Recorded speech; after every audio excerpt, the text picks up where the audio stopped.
Welcome, everyone, to the Ripple Intent podcast this time around. I'd rather just kind of, I don't know. We caught a little bit of flack about our wonderful intro not too long ago, so now I'm second guessing doing that one. But I will say welcome, everybody, to the Ripple Intent podcast. I'm one of your hosts, Kyle Murkowski, and with me, as always, is John Grant. John, go ahead, say hello. Hello, listener. Hello, Kyle, listener. that's a lot of great energy right off the bat. I know, isn't it? I've been worried, since we caught the feedback we caught for our intro, and it has been haunting me regularly. Quite honestly, it finds its way into my head at the most random times, and I'm like, well, we have to come up with something different. So maybe that was something different. We'll there just you call go. it that. Yeah, we'll go low key this time. Low key. So, what is Ripple Intent? Do that brief. We're a nonprofit organization based in Colorado who provides events to help you become a better person, better teammate, and a better leader. And one of the ways we do that is through our breakfast clubs. If there's one in a town near you, you should join. If not, you should let us know and we can get you set up with one. We also have an annual symposium and, of course, our podcast, which is what we're doing right here. So here we are. We talked to some really cool people on this podcast, and through our journey over the last year of having these conversations, we've crossed paths with a lot of great people. And today with us is a gentleman by the name of Ryan Heeter, who is joining us. You're in California today, right? Yes, Sacramento. Fantastic. Beautiful day here to be in Sacramento, city of trees. Everything's blooming, sun's out. Nice. I met Ryan many years ago in the Pacific Northwest. We were working on a project, and we'll probably end up talking about some elements of that. But who he is and what he does is definitely worth sharing. And so we asked him to join us today on the podcast. Thanks for being here, Ryan. Do you want to take a moment and introduce yourself? Yeah. Thank you, Kyle and John. Like you said, Ryan Heeter, and I have introduced myself. Yeah, I've been in this industry for my whole life. Right. Grew up in it. My dad built custom homes in Oregon, up in the Northwest, like near where you and I met. And I've tried other spaces, and it just never felt as good as this one. Although some days I wake up and don't understand why we're still in it. But so I've been in the industry my whole life. Grew up in Oregon, went to Oregon State, graduated in the late 90s, went to work immediately from there for a large national general contractor, McCarthy Building Companies, and stayed with them for the first 21 years of my career out of college. And then since then, I think what I tell people these days is I've been on this personal growth journey, right, to find myself. We were talking about it earlier, where I just, when I left McCarthy back in 2018, I thought I knew it all, right? I thought I was ready to go. I thought I was just going to go out there and conquer the world. And I have been on a journey for the last 5 years to really, more than anything, just find myself, right? And where I fit in an organization, where I fit in the relationships that I have in this industry. And it's been fun. It's been fun, and you and I have kind of made our way back to each other, and I've become involved in your organization, Ripple Intent, and just like I said, just really, working to understand myself and the people that I work with, and bring some bring some levity, bring some lightness, bring some some more humanness. I don't even know if that's a word, but just really focus on the human element that we all have to show up every day and come to work with and work through. Yeah, let's pull that apart, because there's a lot in there in that journey. And thanks for sharing. The thing that I caught on right away was, okay, so 21 years at McCarthy? 21 years, yeah. 21 years. So that's over 2 decades. Yep. So during that skills showed up today. I'm trying to make it easy for myself.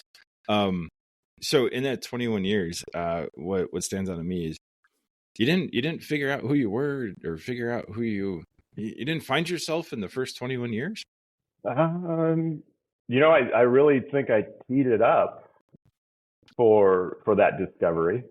But it's amazing. It's amazing to look back and on that, on those 2 decades. And I've had conversations with people that are my age and recognizing the same thing is I thought I knew what I was doing. I thought I knew where I was going. I definitely had a role to play every day when I woke up and came to work, and there were so many things about the job and my roles that I loved, right? And then there was those parts of the role and my job that I hated, and that I had to figure out a way to navigate, and I just assumed that was how it worked, right? And the things that the things that went well, I could always rationalize as there's some reason it's going well. And the things that were frustrating to me, I could always rationalize as that's something else, or that's somebody else that's frustrating me, right? And it's amazing how you can burn through 20 years and just, believing those things and not getting to a point where you recognize, wait a minute, I have a lot more control over, how I show up and how I feel and how I represent myself than maybe I thought I did. Yeah, because it's so environmental, especially at that young age. And when you start finding success and you start finding good things going for you, things start to click. You start to figure out how to basically work in the machine and work it to your advantage, and you get things done. And you and I crossed paths towards the end of that tenure on the project that we did, and we were chatting right before we started recording this, and it was the conversation that you and I had when we were trying to.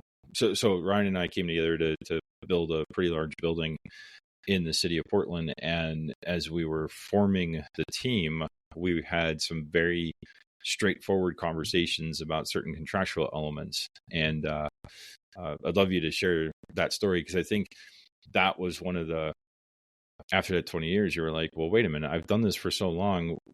This is a very different conversation. Yeah. And I'll start it kind of back where I started when we talked about it earlier, which was, since as long as I can remember, I always felt like I would sit in rooms full of people and have this underlying feeling that we weren't talking about the right things, right? That the things that we really needed to get to the meat of and dissect and understand and spend some time negotiating or debating, or they continue to lay on the bottom, and we're just talking about all this stuff up at the surface. Almost like we're playing a game that I don't quite understand the rules to, right? And so, to the story you mentioned, we were getting to the point where we were negotiating the terms of the contract. At the time, we were putting together a incentive program, and even though we were, in a CM at risk agreement with OHSU at the time, we were putting together a tri-party agreement, to get the designer and the owner and the contractor on board with how are we going to behave on this project? How are we going to run this project? What are the critical success factors? And obviously one of those for a contractor is always profit, fee, covering your overhead.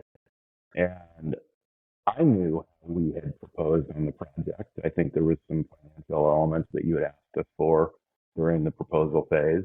And we were at this point where we had to kind of dissect those and take some of those elements and put them into the contract, and take some of those elements and put them into the tri-party agreement, maybe put them at risk, right? So the better the project performs, the better we perform.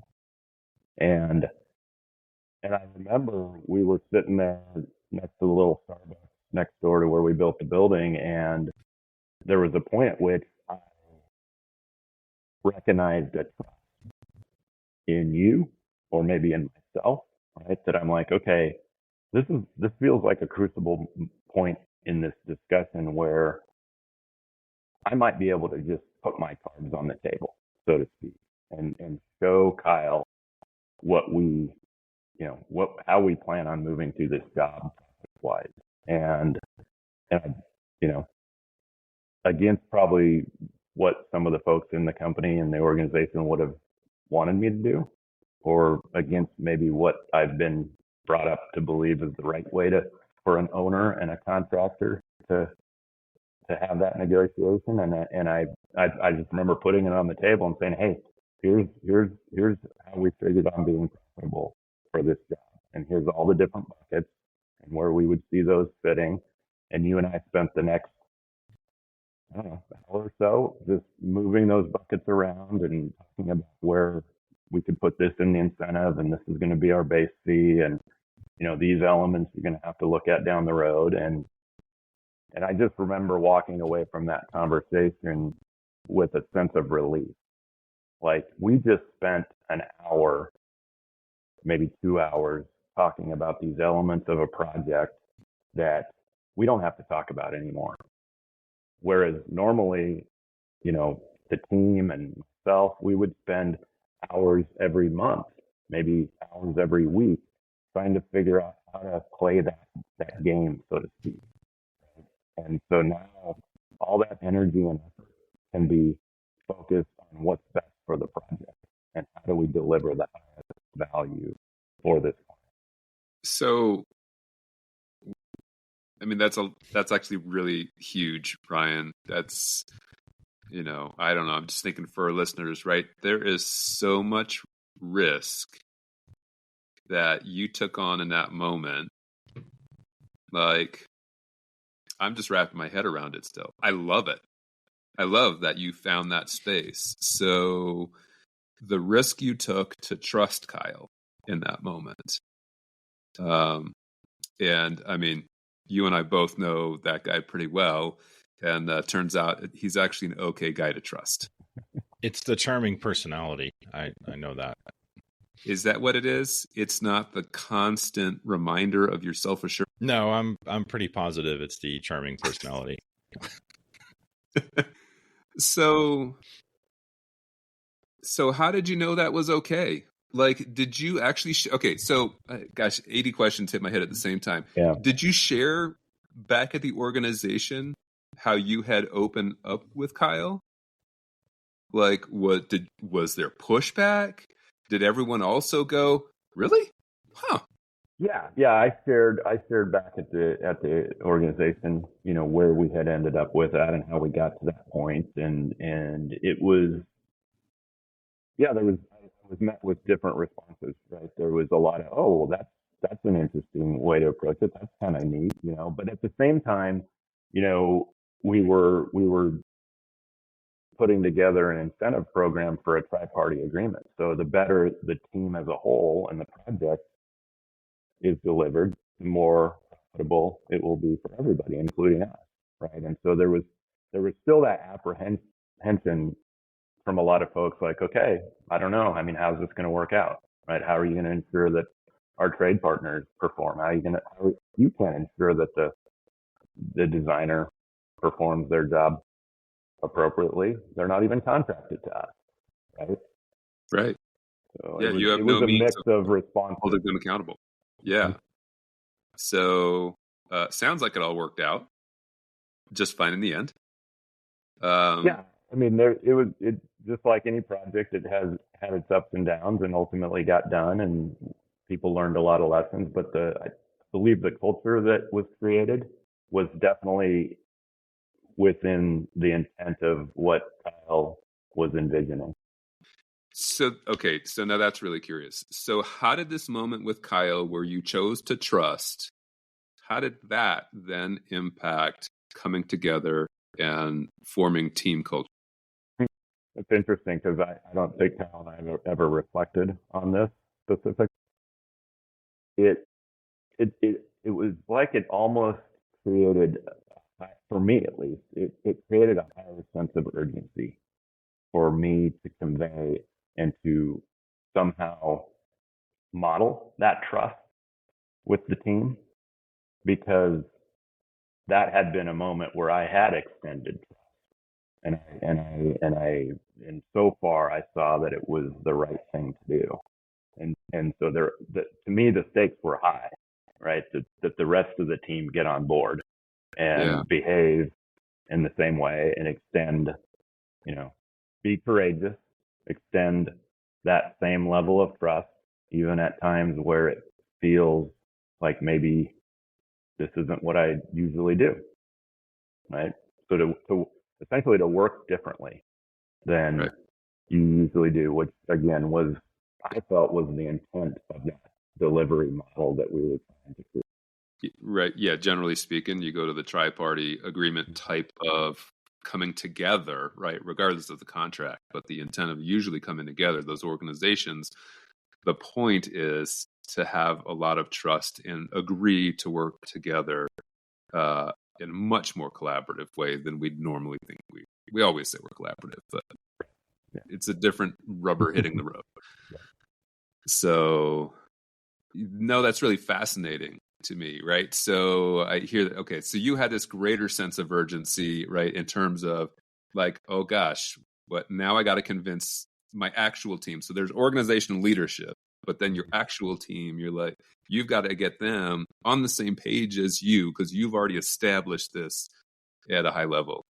And so was that something you kind of constantly had to work on throughout that project to maintain it and make sure everyone remembered, oh yeah, guys, we're going to work together? Yeah, to me, it felt like it took a lot of effort to remind people. Yeah.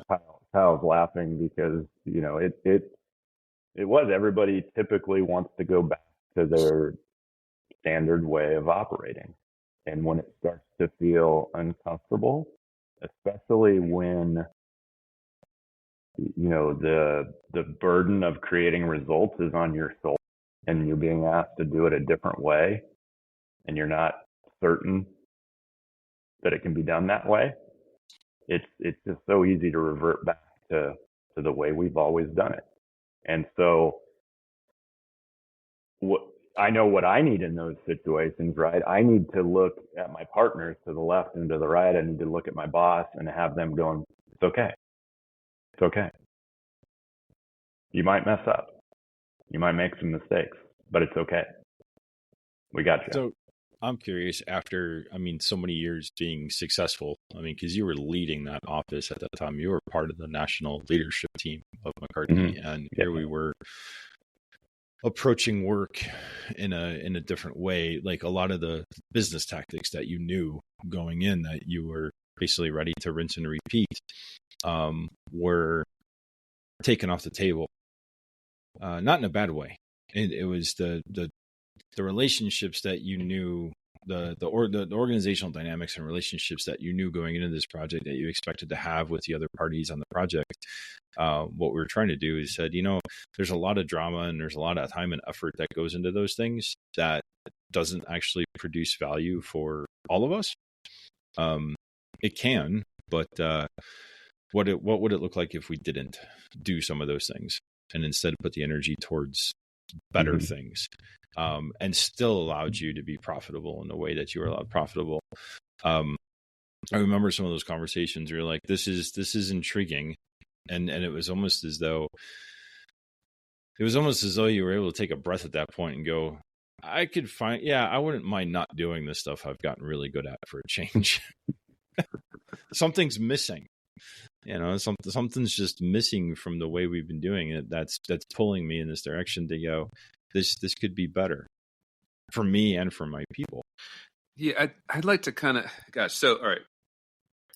A lot of folks don't get an opportunity to do tri-party agreements, right, and the more integrated delivery type of projects. So I kind of want to peel away just a little bit from that specific experience. I love how you frame that as sort of a crucible moment for you, a conversation with Kyle and all that stuff that came out of it afterwards with just actually then delivering the project. But I want to go back for a sec if we can, because you talked about, saying, when we're getting together, are we talking about the right things? Can you share, let's dig into that a little further, listeners? I see them thinking. Yeah. He's working on it. I'm digging. Yeah, I've just, I think I've always gravitated towards wanting to go a little deeper, right? Like, I'm if I go back to my strength finders, I'm a restorative. So the idea of if it's not broken, don't fix it, like makes my skin crawl. Like I'm on the opposite end of the spectrum. I'm like, let's throw it on the ground and break it and see what's inside of it. And then we can build it back better than it was before. Right. And that's just, for better or for worse, that's how I look at the world. Right. And it's brought me great success in a lot of areas of my life. I also have to know when to temper that when people are like, isn't this guy ever going to be satisfied with where we're at? When are we just gonna stop and celebrate? So that's what I need to do is always have that person around me that can like, hey, let's stop and have a party. We made it. We achieved something great. Let's celebrate it before we, rip it apart and try to make it better. And so I think recently, or maybe over the last decade, for me, I've recognized that the resistance to improvement and to change is really within us all, right? What am I afraid of? Why am I afraid to do this different? Why is it so comfortable that, that need for certainty to know that I can just show up at work, I do A, B, C, and D, I achieve E, and then I go home at night, right?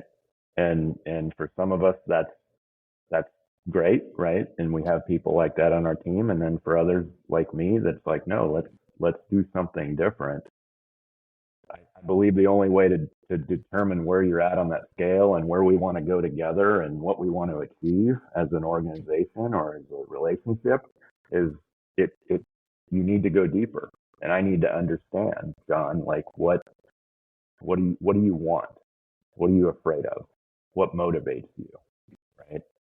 What are the needs that you're trying to fulfill? Do you know yourself, right? Do you know yourself well enough to even have this conversation that we need? I mean, it goes back to the story with Kyle, right? Not only did I trust Kyle, but I trusted myself enough. Right? I don't know whether he was mirroring that trust that made me, feel a little bit more comfortable with myself, right? But typically when you sit around a table in an organization, we're just not going that deep, right? We're talking about goals for the year. Let's talk about strategy. Let's talk about goals. Let's talk about where we're going. Okay, but we as people and humans who all work in different ways and all have different styles and all have our own lives to go home to when we're done here, have all these different motivations, sometimes which we don't know what they are. If we don't know ourselves well, we got to get to the bottom of that, or at least start to crack it and chip it away a little bit if we want to achieve these goals that we're setting, is my belief, right? So that's, I guess when I say it doesn't feel like we're talking about the right things, that's typically what I've believed. And I've noticed that if I start to chip away at that a little bit more as a leader, as a manager in a team, then it feels like things just start to gel a little better. Well, I got to say, share more with that, right? So what does that look like for you? So as a leader, you're right, setting an example, hoping people that maybe start mirror that behavior. What does this look just simple things that I'm starting to recognize as far as if I'm sitting at a table with a group and somebody says something that I don't like, right?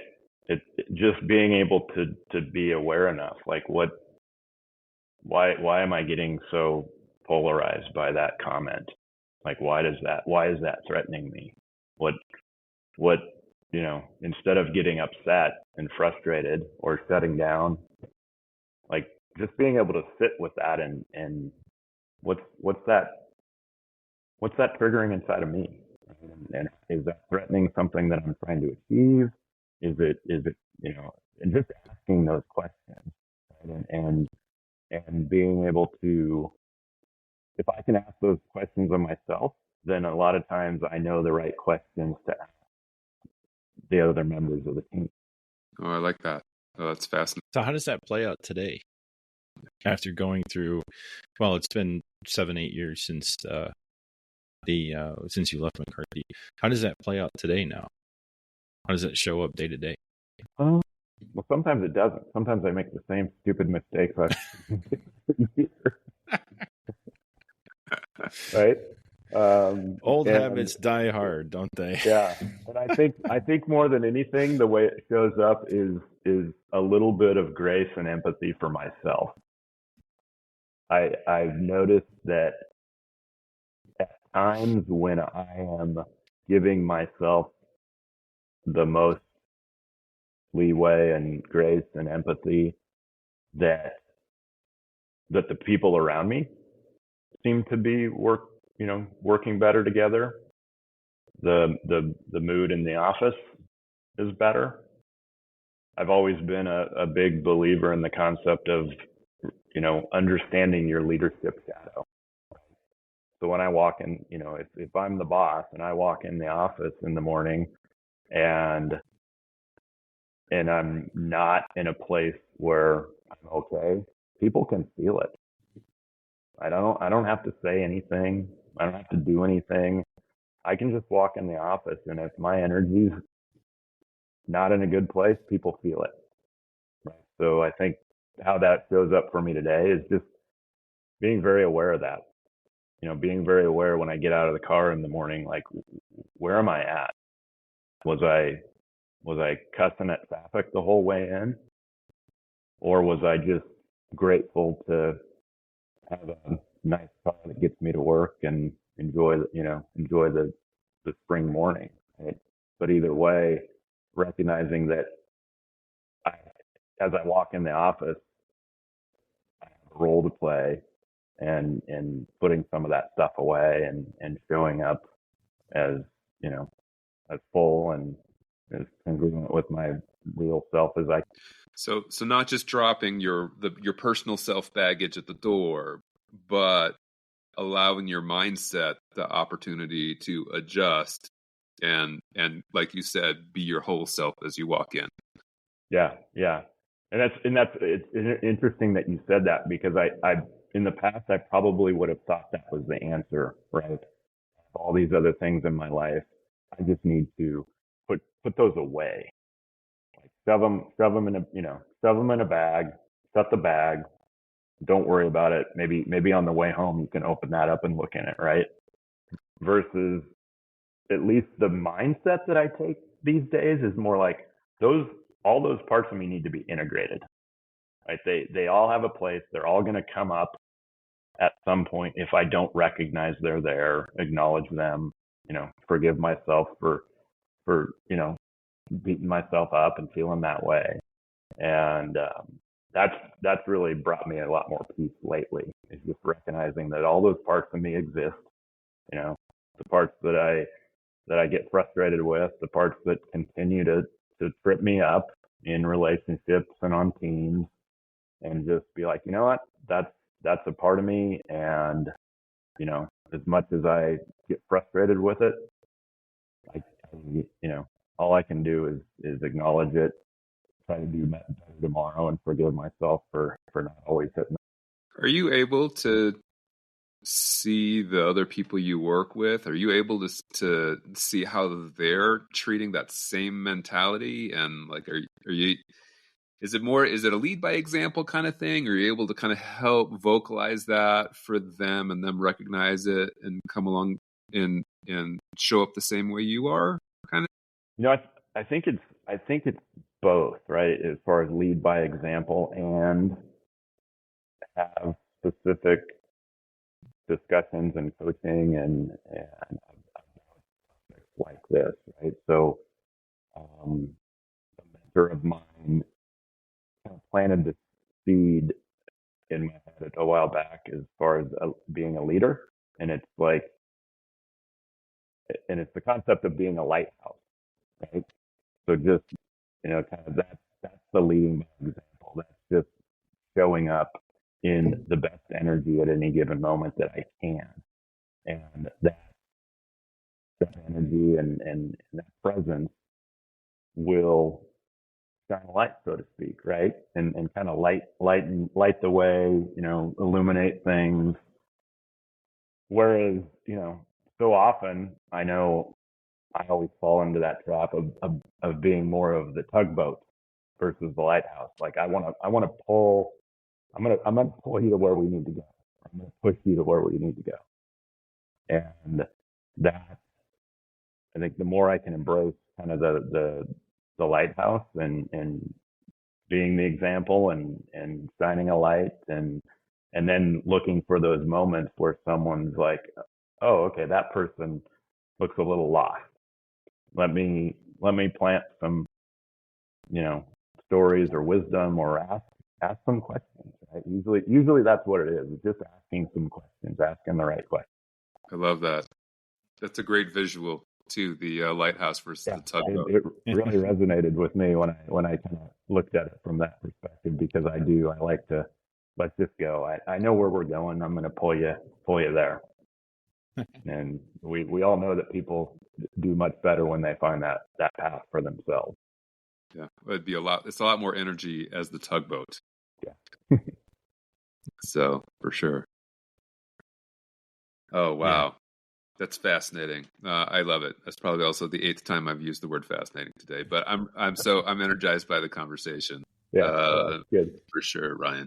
So I'm just curious, what's personally fulfilling about doing that work? Because there's no instant gratification with it.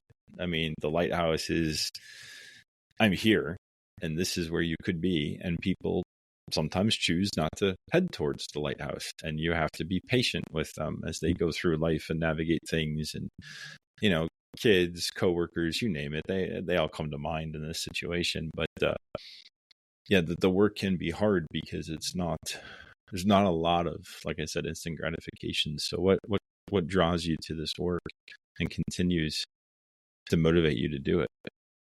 I think in my life and through my career, I can say this now, that unfortunately things tended to come easy to me. And I say unfortunately because what I'm recognizing is that, the struggle and the work and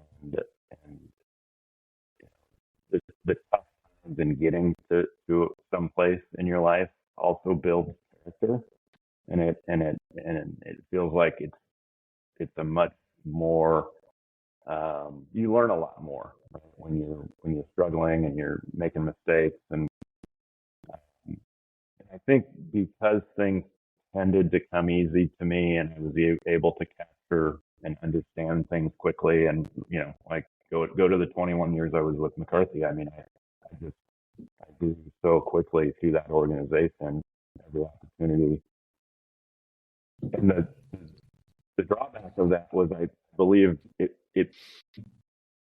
made me fairly judgmental, right, of people who didn't see things as quickly as I did. And what I'm recognizing more and more is judgment is poison.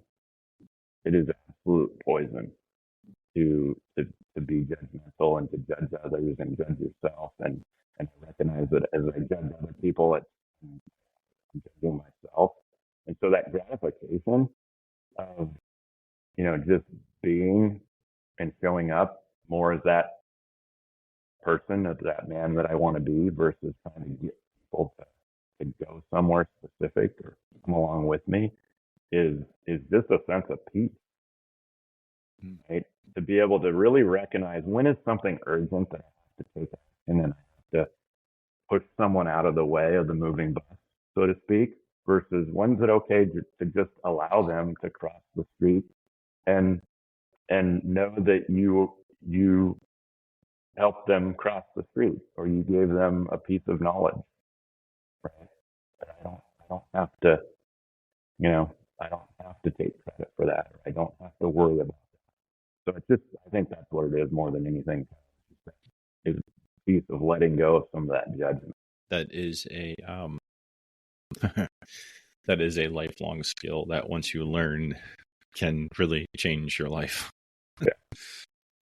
Yeah.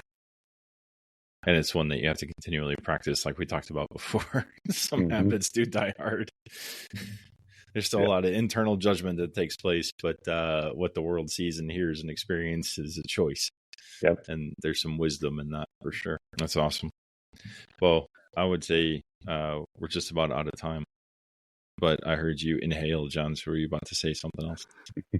I could keep the conversation going. Maybe. Okay. Last question. So, okay. Are you, Ryan? That crucible moment back in the day with Kyle, right? You risk trust. Are you still doing that? Has that really informed your approach to work? Maybe not just your people. That's certainly a lens on it. But has that informed to how you operate? Because I'm not sure everyone feels like they could go that direction.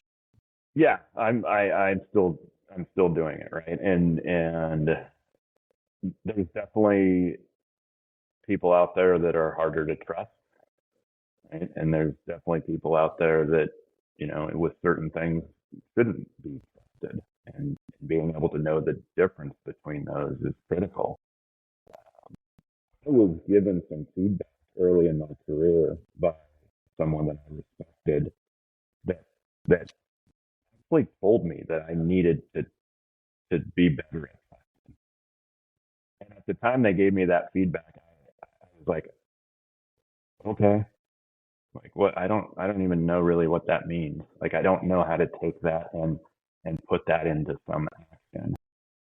And it's really, I thought about this a few years ago. It really took about 10 years for that to sink in. And I think that point with Kyle and that job and how that went and the team and reflecting on that and maybe where my career started to take a little bit of turn, a turn with McCarthy and where I've ended up since.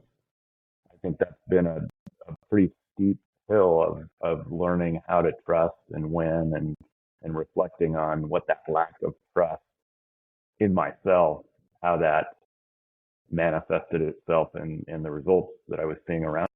Oh, wow. All right. I did say that was going to be my last question. So I'm going to have to stick with it. Yeah. I'm going to stick with it. But Ryan, we could peel you apart all day, man. Right? This is awesome. Fun. It was fun. So really appreciate you sharing your story and your journey with us. I think you're a great example for a lot of folks to follow and, help with that self-awareness, understand how they're showing up in the world and what does it look like and the benefits for themselves. So yeah. I love it. Thank you for being here. Yeah. Thank you guys. It's been a blast. Thank you. And close this out. Follow us on LinkedIn. John, myself, Ryan's there as well. Check us out at ripplintent.org. Look for an upcoming breakfast club, look for an upcoming symposium, whatever it may be, but get involved, take the first step, reach out, go do something in your town, start a breakfast club or attend one if there's one there. So with that, I will say thank you, Ryan, thank you, John, and we will see you on the next episode. Take care.